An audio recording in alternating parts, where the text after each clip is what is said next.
नमस्कार प्यारे साथियों, मैं अंकित वर्मा और हम पढ़ रहे हैं कक्षा 10 का नया सिलेबस 2024 और 25 के अनुसार। तो प्यारे विद्यार्थियों, हमने स्टार्ट किया था कक्षा 10 का चैप्टर नंबर 9, जिसमें हमने इसके क्वेश्चन नंबर 7 तक सॉल्यूशन कर लिए और आज हम करने वाले हैं क्वेश्चन नंबर 8 से आगे की क्वेश्चन, यानी क्वेश्चन नंबर 8 और उसके आगे की क्वेश्चन को हम सॉल्यूशन करेंगे। और प्यारे विद्यार्थियों, आपको भी बड़ा आनंद आ रहा होगा क्वेश्चन को समझने पर, क्योंकि हम सीख रहे हैं बिल्कुल जीरो लेवल से लेकर हाई लेवल तक। अगर किसी को बिल्कुल भी मैथ नहीं आती तो भी उनको समझ में आ रहा है, अगर उनको मैथ आती है तो भी उनको समझ में आ रहा है। सभी बच्चों को ध्यान में देखते हुए मैं आपके सामने ये क्लासेस लेके आया हूँ, ताकि सभी बच्चों का लेवल है वो एक समान हो जाए। तो प्यारे विद्यार्थियों, हमने इससे पहले कई चैप्टर है वो कक्षा 10 की है वो कर लिए हैं, उनका सॉल्यूशन कर लिया है। उनका प्ले लिस्ट में आपको वीडियो मिल जाएगा। आपको चैनल के ऊपर जाना है, वहां से आप प्ले लिस्ट में जाएंगे तो आपको चैप्टर वाइज उनकी सभी वीडियो मिल जाएगी। तो चलिए स्टार्ट करते हैं आज का प्यारा सा लेक्चर। इस प्यारे सेशन को नई ऊर्जा और उमंग के साथ स्टार्ट करते हैं। तो देखिए क्वेश्चन नंबर 8 क्या कहता है, चलिए जानते हैं क्वेश्चन नंबर 8 को। इसने कहा है, क्वेश्चन नंबर 8 का है कि एक पेडेस्टल के शिखर पर एक एक क्या खड़ी हुई 1.6 मीटर ऊंची मूर्ति। पहले ये बताओ कि पेडेस्टल क्या होता है। पेडेस्टल आपने देखा होगा कि जब है बाजार में आपने गए होंगे, शहर में गए होंगे, तो वहां पे एक मूर्ति लगाई जाती है, उसके नीचे क्या बनाया जाता है, एक चबूतरा बनाया जाता है, यानी जिसके ऊपर उस मूर्ति को रखा जाता है वो क्या है, पेडेस्टल है। क्या है, पेडेस्टल।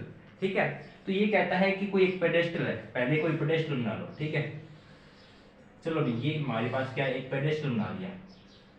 ठीक है, ये कोई पेडेस्टल है। ठीक है, आगे कहता है इस पेडेस्टल के शिखर से, इसका देखो ये तो क्या है, मूल बिंदु है और ये इसका शिखर है। ठीक है, इसके शिखर पर 1.6 मीटर ऊंची मूर्ति लगी है। इसके शिखर पर क्या लगी है, देखो मूर्ति इसके ऊपर ही लगाएंगे, कोई पेडेस्टल है, इसके ऊपर क्या लगाएंगे, मूर्ति। उसकी लंबाई कितनी दी हुई है, 1.6 मीटर दी गई है। ठीक है, इसे नाम दे देते हैं ए, कोई पेडेस्टल था ए बी, उस पर बी से लेकर सी की ऊंचाई पर क्या लगा दी, मूर्ति लगा दी। ठीक है, आगे कहता है कि भूमि के एक बिंदु से मूर्ति के शिखर का उन्नयन कोण 60 डिग्री है।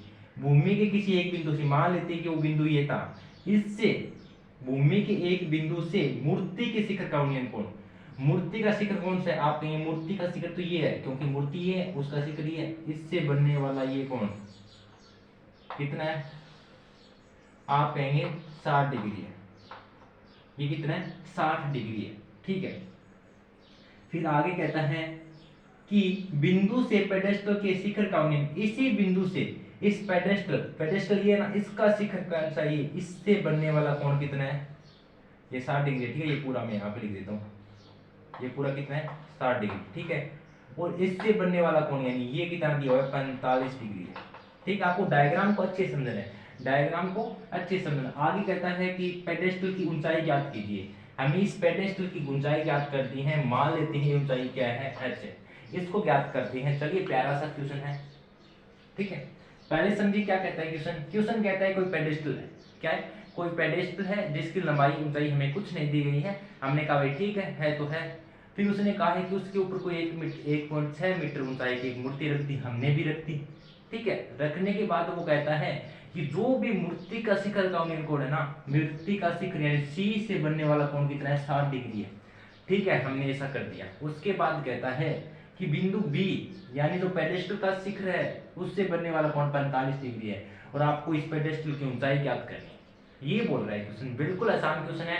अब आप कहेंगे सर हमने इससे पहले वाले जितने भी क्वेश्चन किए थे उसके अंदर तो हमें ये मान दिया होता है, फिर ये दिया था, ये पूछा हुआ था, लेकिन इस बार हमें इस दोनों के मान भी नहीं है। कोई बात नहीं, हमें अपना कर्म नहीं छोड़ना है, हमें अपना रूल फॉलो करना है, चलते जाएंगे, आंसर जरूर मिलेगा। देखिए बिल्कुल आसान सा कॉन्सेप्ट समझिए। सबसे पहले त्रिभुज ए बी, इसे नाम दे देते हैं डी। त्रिभुज ए बी डी में, इस छोटे वाले त्रिभुज में क्या करेंगे हम, देखिए हमें इस अक्ष का मान चाहिए तो क्या करेंगे, लंब और आधार में रिलेशन लगाएंगे। यहां से अगर मुझे आधार मिल जाएगा फिर मैं इसका मान ज्ञात कर सकता हूं ना। तो देखिए क्या करेंगे, लंब, लंब ये होगा, पहले ही समझो ये थीटा है, थीटा के सामने वाली भुजा क्या होती है, करण होती है। थीटा सॉरी ये 90 डिग्री, 90 के सामने वाली करण, थीटा के सामने वाली भुजा लंब, ये आपका लंब है, और ये नीचे वाला आपका क्या है, आधार।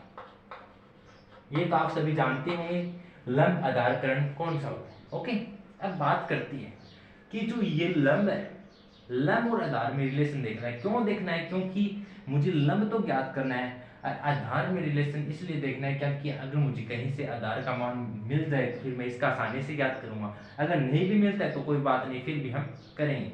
सबसे पहले क्या करते हैं, त्रिभुज ए बी डी, यानी त्रिभुज ए बी डी, इस वाले त्रिभुज में हम क्या करेंगे, रिलेशन लगाएंगे लंब बटे आधार। हम जानते हैं tan थीटा बराबर क्या होता है, लंब बटे आधार। लंब का मान कितना, आप कहेंगे लंब ए बी लिख दो, लंब कितना है ए बी, क्योंकि लंब तो ए बी, ए से लेकर बी वो दूरी है, उसी लंब बोल रहे हैं हम।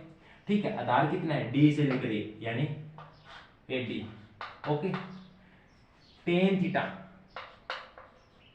थीटा की जगह इस छोटे वाले त्रिभुज के लिए बात कर रहा हूं, तो इस छोटे वाले त्रिभुज के लिए थीटा कितना है 45 डिग्री। टेन 45 डिग्री बराबर ए बी बटे ए डी। टेन 45 का मान, टेन 45 का मान क्या होता है, टेन 45 का मान होता है 1, आपको याद रखना है। टेन 45 का मान, इसकी जगह क्या 1 रख दूं, एडी को 1 से गुना कराया, एडी आ गया, क्या आ गया एडी, यहां से एडी समाप्त, सॉरी एडी, ए बी लिख दिया मैंने, एडी, यानी ए डी बराबर क्या आ गया, डी बी आ। कहने का मतलब ए से लेकर डी है उतना ही डी से लेकर, ए से लेकर बी है उतना ही क्या है, ए से लेकर डी है। यहां से हमें एक बात का पता चल गया, ठीक है, लेकिन कोई खास बात का पता नहीं चला। इस इक्वेशन का नंबर देना चाहिए तो दे देना, इक्वेशन नंबर ए। इस त्रिभुज से हमें कोई खास आंसर नहीं मिला, कोई खास औचित्य नहीं मिला जिसके आधार पर हम आगे चल सकें। फिर भी क्या करना, हमें तो जाना पड़ेगा आगे। तो चलो अब चलते हैं इस बड़े वाले त्रिभुज पर बात करते हैं, त्रिभुज ए सी डी पे। क्या करेंगे, त्रिभुज ए सी डी में हम क्या करेंगे, यहाँ से लंब और आधार में रिलेशन लगाएंगे, कुछ न कुछ यहाँ से जरूर मिलेगा। अगर नहीं मिला तो फिर आगे का काम है, भी क्या करेंगे, हम अपने रास्ते पे सही है, अगर हम अपने रास्ते पे सही है ना तो जरूर आंसर मिलेगा। ठीक है, तो त्रिभुज ए सी डी आपको लिखना है, त्रिभुज ए सी डी में, त्रिभुज ए सी डी में हम जानते हैं, क्या जानते हैं हम, कि टेन थीटा बराबर क्या होता है, लंब बटे आधार। और लंब कितना है, आप कहेंगे लंब है ए सी, यानी A B plus B C. लंब कितने हैं इस बार, ए से लेकर बी प्लस बी सी, यानी लंब है हमारे पास A B plus B C. ये बात आपको ध्यान रखनी है, क्योंकि ये तो इसका लंब था, हमें पूरा बड़े वाले त्रिभुज का लंब चाहिए, तो A B plus B C हो जाएगा। Okay, A B plus B C, यही। और नीचे आधार कितना है, आधार तो ए डी रहने वाला है। ओके, आगे क्या कहता है, टेन थीटा, इस बार बड़े वाले त्रिभुज के लिए थीटा का मान, ये थीटा का मान पूछ रहा है, ये थीटा का मान कितना है 60 डिग्री, 60 डिग्री, यानी टेन 60 डिग्री बराबर A B plus B C बटे ए डी। टेन 60 का मान हम जानते हैं, टेन 60 का मान क्या होता है, अंडरूट 3, अंडरूट 3, अंडरूट 3। यहां से एडी यहाँ पे बाद में इधर भेजेंगे तो गुणा में एडी। देखो डायरेक्ट अब आपको पता चल जाना चाहिए, क्योंकि हम इससे पहले वाला त्रिकोणमिति वाला चैप्टर करके हैं, सेम यही प्रोसेस कर रहे हैं सबके अंदर, क्रॉस मल्टीप्लाई। ये नीचे वाली संख्या इधर भेज देते हैं, क्यों भेज रहे हैं, क्योंकि हमें यहाँ से कोई फिक्स मान चाहिए, और एक फिक्स मान के लिए हमें ये करना पड़ता है। ठीक है, तो क्या होगा, ए डी अंडरूट 3 बराबर, यहाँ से ए डी खत्म हो जाएगा और इधर जाके क्या हो जाएगा गुणा में। अब देखो A B plus B C, यहाँ से ए बी या फिर बी सी का मान है आपके पास, देखो त्रिभुज के अंदर देखो ए बी या फिर बी सी का मान, आप कहेंगे सर ए बी का मान तो नहीं है, लेकिन बी सी का मान है हमारे पास। बी सी का मान कितना 1.6, तो इस बी सी की जगह क्या मैं 1.6 लिख सकता हूँ, आप कहेंगे सर लिख दो। ठीक है, फिर हम जानते हैं ए बी, जो हमारा ए बी है, ए बी किसके बराबर है, आप कहेंगे ए डी के बराबर है। क्या इस ए बी की जगह मैं ए डी लिख दूं, तो देखिए ए डी बराबर अंडरूट 3, ए बी की जगह, ए बी का मान हम निकाल के हैं, इस ए बी का लंब का मान निकाल के हैं। ए बी का मान कितना निकाला हमने, ए डी, इस ए बी का मान कितना है ए डी, तो इस ए बी का मान लिख दो ए डी। देखिए ए बी का मान आया था हमारे पास ए डी, और जो हमारे पास बी सी का मान दिया हुआ था 1.6।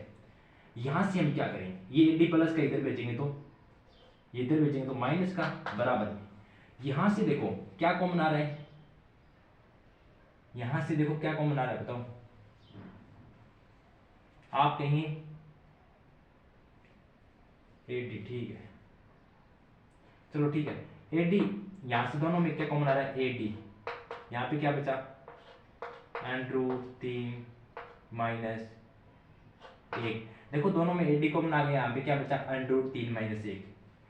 ठीक है, क्या हमने कोई मिस्टेक कर दी, देखो √3 - 1 सही है, 1045। देखो AD का मान आ गया, AD इंटू √3 - 1 ही आ गया हमारे पास। अब हमें कहा क्या है, हमें ज्ञात क्या करना है, हमें ज्ञात करना है AB, और हम मान लेके आ गए AD में। तो अब क्या करें, हमें थोड़ा सा बैक में जाना पड़ेगा, कोई बात नहीं, हम जानते हैं AD बराबर क्या AB। तो इसकी जगह देखो AD बराबर AB है, तो AD की जगह मैं क्या लिख सकता हूँ, AB लिख सकता हूँ ना, क्या लिख सकता हूँ मैं, AB लिख सकता हूँ, AB, देखो AB लिख सकता हूँ। तो देखिए एक मिस्टेक होगी, हमने क्या किया, AD √3 और ये AB की जगह हमने AD लिखा, और साथ में क्या था, प्लस का 1.6 था, वो भी इधर आएगा तो माइनस का 1.6, क्या हो जाएगा, उसको इधर ही रखो 1.6 को, उसको इस साइड नहीं, इस साइड नहीं लेके आना। देखो वापिस देखो, हमने 1.6 को छोड़ आए थे हम, देखिए AD √3, AB की जगह हम क्या लिख सकते हैं, AD लिख सकते हैं, 1.6 का 1.6। अब देखिए यहाँ से हमने AD कॉमन लिया, यहाँ पे क्या बचा, √3 - 1 बराबर में क्या, 1.6। हमें तो इस AD का मान चाहिए, AD का मान चाहिए, तो इस √3 - 1 को इधर भेज दो, क्योंकि मैंने बताया जो चीज का आपको मान चाहिए उसके साथ में जो भी चीज हो उसको एक साइड भगा दो, फेंक दो, यानी √3 - 1 इधर जाके क्या हो जाएगा, इसके गुणा में ना, देखो AD की गुणा में इधर जाएगा तो भाग में √3 - 1, ठीक है, और यहाँ से क्या हो जाएगा, खत्म, यानी यहाँ से मेरे पास AD का मान आ गया।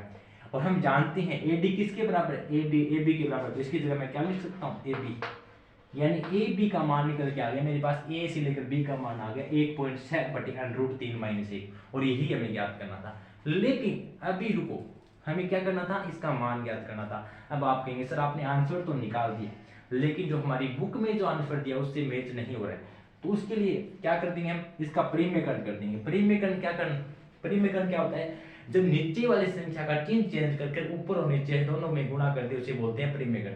यानी √3 - 1 को ऊपर और नीचे √3 + 1 से गुणा कर देंगे तो क्या कहते हैं, उसका परिमेयकरण कहते हैं। ठीक है, तो करो, यानी √3 हम पहले भी कर चुके हैं, √3 + 1 और √3 + 1 से ऊपर नीचे हमने गुणा कर दिया। अब देखो 1 मिनट देख लेता हूं मैं, आपको दिखाई दे रहा है नीचे स्क्रीन में, चलो सही है, ठीक है। 1.6 √3 + ऊपर 1.6 को √3 ब्रैकेट √3 + 1 से गुणा किया तो यही का यही आएगा। लेकिन नीचे देखो √3 को √3 से गुणा करेंगे, आप कहेंगे √3 को √3 से, देखो उससे पहले देखो a - b a + b, ये नीचे वाला क्या बन रहा है, a - b, देखो ये a है ये b है, ये a है ये b है, a - b a + b, a - b a + b क्या होता है, a² - b²। फार्मूला आपको याद होना चाहिए, a + b a - b बराबर क्या होता है, a² - b²। तो यानी a का स्क्वायर कर दो, √3 का स्क्वायर करेंगे, यानी √3 का स्क्वायर और माइनस b का स्क्वायर, b क्या, 1 का स्क्वायर कर दो, यही कहता है फार्मूला। आगे देखो 1.6 और ब्रैकेट में ऊपर तो यही रहने वाला है, कुछ नहीं कर सकते हम, √3 + 1 और नीचे क्या, √3 का स्क्वायर करेंगे तो क्या आएगा, √3 का स्क्वायर करेंगे 3 ही आएगा, √3 का स्क्वायर क्या होता है, 3 होता है, और माइनस 1 का स्क्वायर 1, 3 में से 1 गया 2, क्या 3 में से 1 घटा के 2 लिख दूं, और 1.6 में 2 का भाग दो क्या आएगा, 0.8। देखो 1.6 यानी 16 में 2 का भाग देते हैं तो 8 आता है, लेकिन बीच में पॉइंट है तो पॉइंट आ जाएगा। यानी देखो 1.6 में 2 का भाग दिया तो 0.8 इंटू √3 + 1, ये आपकी वो ऊंचाई आ गई जो पेडिस्टल की ऊंचाई पूछ रहा था, 0.8 इंटू √3 + 1, यही हमें ज्ञात करना था। प्यारे साथी क्वेश्चन में कुछ ऐसा नहीं था अलग, जितना हम पीछे करके आए थे ठीक वैसा ही है, लेकिन हमने देखा होगा, हमने दोनों त्रिभुज से मान ज्ञात किया, इससे पहले वाले क्वेश्चन में भी ऐसा किया, इससे पहले वाले क्वेश्चन में भी ऐसा किया। यानी जितने भी पहले वाले क्वेश्चन है लगभग हम 2-3 बार इस मेथड को अपना चुके हैं और अब आपके लिए लगने लगा हुआ कि ये इस मेथड तो सेम ही है। लेकिन आपको ये नहीं सोचना कि अंडर वाली संख्या आ गई, ऐसे आ गया तो हम क्या करें। आपको चलते जाना है, जहां आपको थोड़ा सा भी गैप दिखाई देना वहां पे चलो। जैसे कि हमें यहाँ पे आगे पता चला एडी, तो हम जानते हैं एडी बराबर है ए बी लिख के आए, तो एडी की जगह ए बी लिख सकते हैं ना। तो ये था आपका, ठीक है। स्क्रीनशॉट लेना चाहे तो स्क्रीनशॉट ले ले। और चलिए चलते हैं नेक्स्ट क्वेश्चन नंबर 9 पर।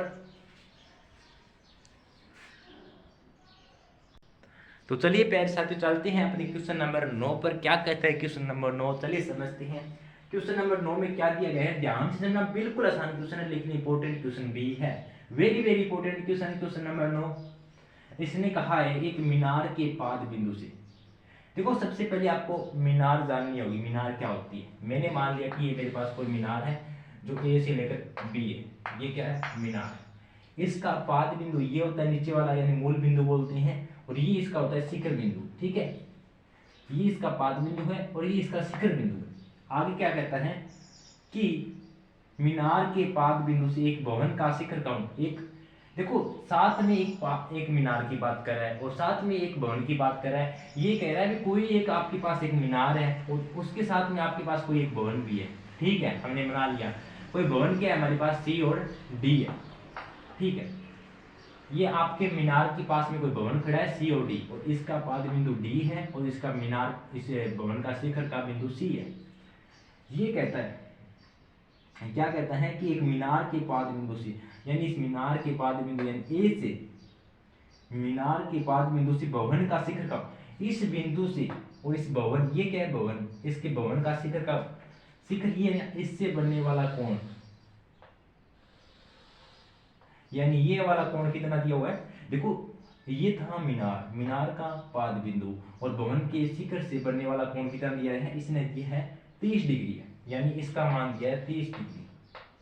फिर कहता है भवन के पाद बिंदु, यानी जो भवन का पाद बिंदु यानी डी है, भवन के पाद बिंदु यानी डी से मीनार के शिखर का कोण, यानी इससे बनने वाला कोण कितना है 60 डिग्री है, 60 डिग्री। ओके आगे कहता है उसी बिंदु, आगे कहता है यदि मीनार 50 मीटर ऊंची हो, यानी इस मीनार की ऊंचाई 50 मीटर हो, तो क्या ज्ञात करना है, भवन की ऊंचाई ज्ञात कीजिए, भवन की ऊंचाई ज्ञात कीजिए। इस भवन की ऊंचाई ज्ञात करनी, मान लेते हैं अच ज्ञात कर। ये था आपका डायग्राम। अगर इसको अच्छे समझ गए ना आगे कुछ नहीं रहता है, मेन पॉइंट आपका डायग्राम ही होता है। अगर आपका डायग्राम सही नहीं बना और आप आंसर भी सही कर देते हैं ना, तो एग्जामिनर क्या करता है आपका डायरेक्ट डायग्राम देखेगा, अभी डायग्राम भी सही नहीं है तो उसका आंसर कहाँ से सही आएगा, ठीक है। ऐसा आपको नहीं करना है, डायग्राम को आपको बिल्कुल अच्छे से साफ सफाई के साथ बनाना है, ठीक है। ये कहते हैं वापिस समझो क्वेश्चन को। इसने कहा कि भाई साहब आपके पास कोई मीनार है, हमने मान लिया ए बी आपके पास मीनार है, उसके साथ में कोई एक भवन खड़ा है, हमने कहा भी ठीक है खड़ा कर दिया डी सी। ये कहता है तो मीनार के बाद बिंदु ए से भवन के शिखर यानी सी से बनने वाला कोण कितना है 30 डिग्री, हमने बना दिया।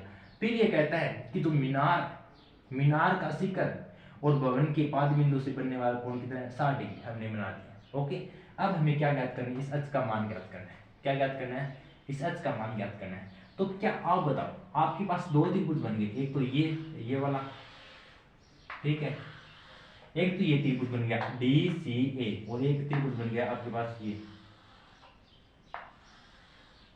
यानी बी डी सी। एक बात बताओ, पहले आप इस त्रिभुज में से ज्ञात करेंगे या फिर इस त्रिभुज में से।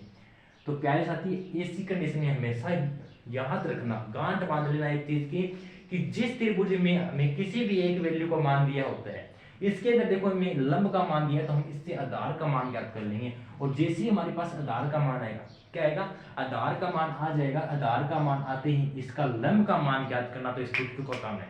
क्या काम है, चुटकियों का काम है। तो सबसे पहले इस वाले त्रिभुज को लेंगे, यानी बी डी ए को लेंगे और यहाँ से आधार निकालने हैं, और आधार निकालना सीख गए, लंब बटे आधार लगाएंगे, टेन थीटा बराबर लंब बटे आधार, और यहाँ से आधार निकल के आ जाएगा। फिर इस त्रिभुज में लंब बटे आधार लगाएंगे और अच निकल के आएगा। चलिए करते हैं। सबसे पहले त्रिभुज ए बी डी में, त्रिभुज ए बी डी में हम जानते हैं टेन थीटा बराबर क्या होता है, लंब बटे आधार। टेन थीटा बराबर लंब बटे आधार, तो चलिए टेन बड़े वाले त्रिभुज में थीटा का मान कितना है 60 डिग्री। आप कहेंगे थीटा की जगह तो 60 लिख सकते हैं, लिख दो। बराबर लंब का मान, लंब कितना है ए बी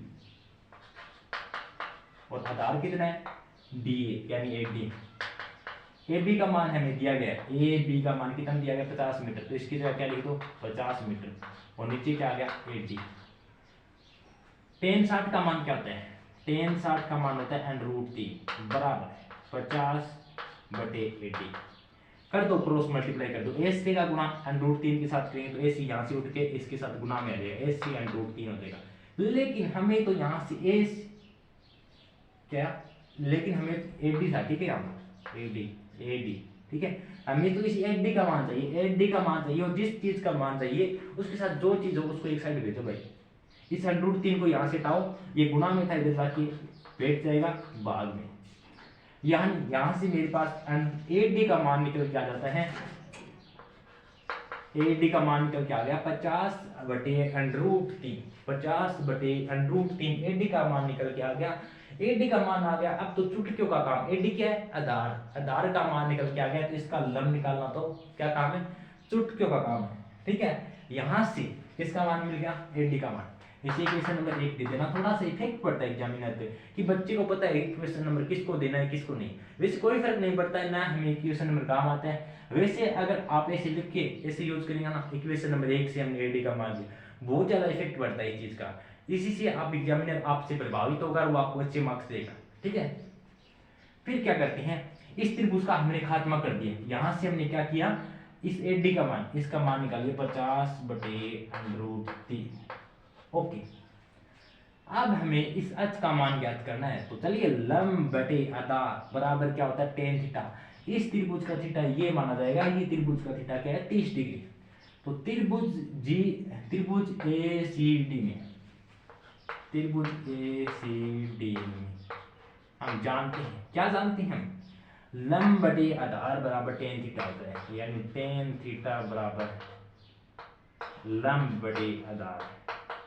लेकिन लंब कितना है डीसी, आधार कितना है, आधार है एडी। लेकिन हम ये भी जानते हैं टेन, क्या जानते हैं हम, थीटा का मान दिया है हमें 30 डिग्री। देखो इस वाले त्रिभुज के लिए थीटा कितना है 30 डिग्री। और हम क्या जानते हैं डीसी, डीसी का मान तो हमें ज्ञात करना है, जो जिसे हमने कितना माना है एच माना है, तो डीसी की जगह कितना है एच।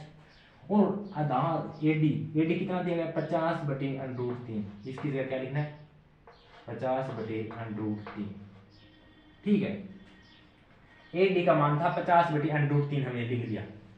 अब टेन 30 का मान बताओ कितना होता है, टेन 30 का मान आप कहेंगे टेन 30 का मान होता है 1/√3।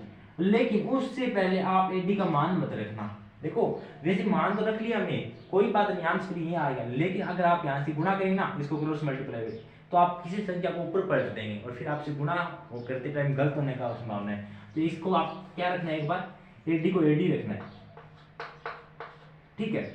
अब एडी को 1 से गुणा किया तो क्या आया, देखो एडी को 1 से गुणा किया एडी आ गया, एच को √3 से गुणा किया एच √3 आ गया, क्या आ गया एच √3। लेकिन मुझे तो इस एच का मान चाहिए, एच का मान चाहिए तो √3 गुणा में इधर आएगा तो भाग में, यानी एच बराबर क्या आ गया AD/√3। एच को इधर लिखो बराबर में चाहे इधर लिखो, कोई फर्क नहीं पड़ता है। क्या आपको दिखाई दे रहा है नीचे, चलो दिखाई दे रहा है, ठीक है। एच बराबर AD/√3, क्या आ गया AD/√3। अब देखो एडी का मान तो हम जानते हैं कितना है 50/√3,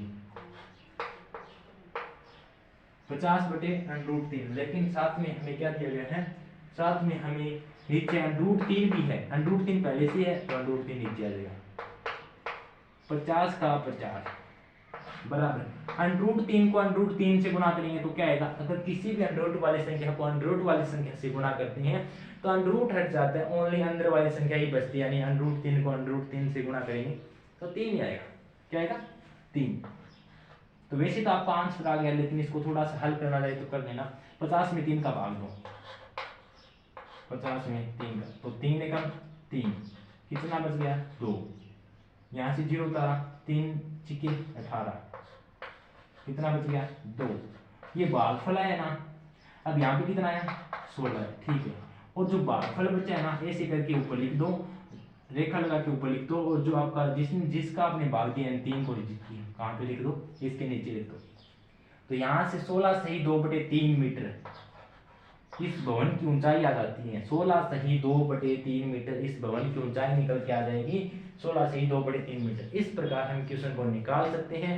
बिल्कुल आसान क्वेश्चन था, आई होप कि आपको समझ में आया था।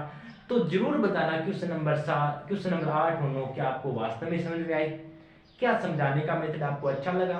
अगर वीडियो अच्छी लगी और वीडियो पसंद आई तो प्लीज लाइक और कमेंट करके जरूर जाना और बताना आपको कॉन्सेप्ट कैसा लगा, और क्या आगे भी यानी आप कक्षा 10 के सभी चैप्टरों का कॉन्सेप्ट सॉल्यूशन ऐसे ही समझना चाहते हैं तो कमेंट करके जरूर बताना। अगर चैनल पे नए हो चैनल को सब्सक्राइब जरूर करना। तो चलिए प्यारे साथियों, आज के लिए इतना ही।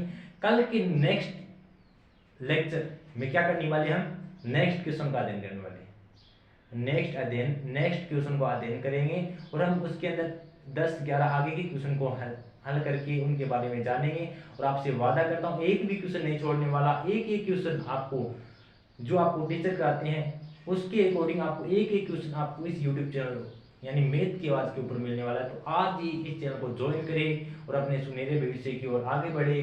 तो आज के लिए इतना ही, मिलते हैं कल के लेक्चर में, तब तक के लिए जय हिंद जय भारत।